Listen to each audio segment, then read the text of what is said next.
നെടുങ്കണ്ടം ടൗണിലെ ടോയ്ലറ്റുകളുടെ അഭാവം തിങ്കളാഴ്ചയോടുകൂടി പരിഹരിക്കുമെന്ന് ഗ്രാമപഞ്ചായത്ത് പ്രസിഡന്റ് ഷിഹാബ് ഈട്ടിക്കൽ പറഞ്ഞു. ആദ്യ കമ്മിറ്റിയിൽ തന്നെ ഈ പ്രശ്നത്തിന് പ്രഥമ പരിഗണന നൽകിയെന്നും കിഴക്കേ കവലയിലെ വെള്ളക്കെട്ടും ടൗണിലെ വഴിവിളക്കുകളുടെ അഭാവവും ഉടൻ തന്നെ പരിഹരിക്കുമെന്നും അദ്ദേഹം കൂട്ടിച്ചേർത്തു. ആദ്യത്തെ പഞ്ചായത്ത് കമ്മിറ്റിയിൽ UDFന്റെ പ്രകടന പത്രികയിൽ പറഞ്ഞ പല വാഗ്ദാനങ്ങളുണ്ട്. ആ വാഗ്ദാനങ്ങൾ പാലിക്കപ്പെടുക എന്നുള്ളതാണ് ഞങ്ങളെ സംബന്ധിച്ചുള്ള ഏറ്റവും പ്രധാനപ്പെട്ട കാര്യമെന്ന് പറയുന്നത്. നെടുങ്കണ്ടത്തെ സംബന്ധിച്ചുള്ള ഏറ്റവും കൂടുതൽ ആളുകൾ ആവശ്യപ്പെട്ട ഒരു കാര്യമാണ് നെടുങ്കണ്ടത്തെ പബ്ലിക് ടോയ്ലറ്റിന്റെ കാര്യം. ആദ്യത്തെ കമ്മിറ്റിയിൽ തന്നെ ആ ടോയ്ലറ്റ് എത്രയും പെട്ടെന്ന് അതിന്റെ നവീകരണ പ്രവർത്തനങ്ങൾ പൂർത്തിയാക്കി അത് പൊതുജനങ്ങൾക്കായിട്ട് തുറന്നു കൊടുക്കുന്നതിനെ പറ്റിയുള്ള തീരുമാനം എടുത്തിട്ടുണ്ട്. ഏറ്റവും അടുത്ത ദിവസങ്ങളിൽ തന്നെ തിങ്കളാഴ്ചയോടുകൂടി തന്നെ അതിന്റെ പ്രവർത്തനം ആരംഭിക്കും എന്നാണ് ഇപ്പോൾ അറിയിച്ചിട്ടുള്ളത്. അതിന്റെ പ്രവർത്തനം ആരംഭിക്കും. അതുപോലെ തന്നെ നെടുങ്കണ്ടം ടൗണിനെ സംബന്ധിച്ചുള്ള ഏറ്റവും വലിയ പ്രശ്നമാണ് വെള്ളക്കെട്ട്. നെടുങ്കണ്ടം പടിഞ്ഞാറേക്കവല ചോലയുടെ ഫ്രണ്ടിലും അതുപോലെ തന്നെ കിഴക്കേക്കവല സോണി മെഡിക്കൽസിന്റെ ഫ്രണ്ടിലും വെള്ളക്കെട്ടുകൾ നിലനിൽക്കുന്നതായിട്ട് നമ്മുടെ ശ്രദ്ധയിൽപ്പെട്ടിട്ടുണ്ട്.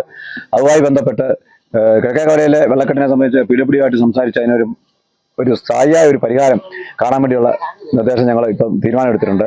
അതുപോലെ പടിഞ്ഞാറേക്കവലയിലെ വെള്ളക്കെട്ടിന്റെ ഒരു പ്രധാനപ്പെട്ട ഘടകം ഞങ്ങൾക്ക് മനസ്സിലാക്കാൻ സാധിച്ചത് അവിടുത്തെ ഓടകളിൽ മണ്ണ് നിറഞ്ഞു കിടക്കുന്നതുകൊണ്ട് അതുമായി ബന്ധപ്പെട്ടുകൊണ്ടാണ് ശരിക്കും വെള്ളം അവിടെ കെട്ടിക്കിടക്കുന്നതാണ് മനസ്സിലാക്കാൻ സാധിച്ചത്.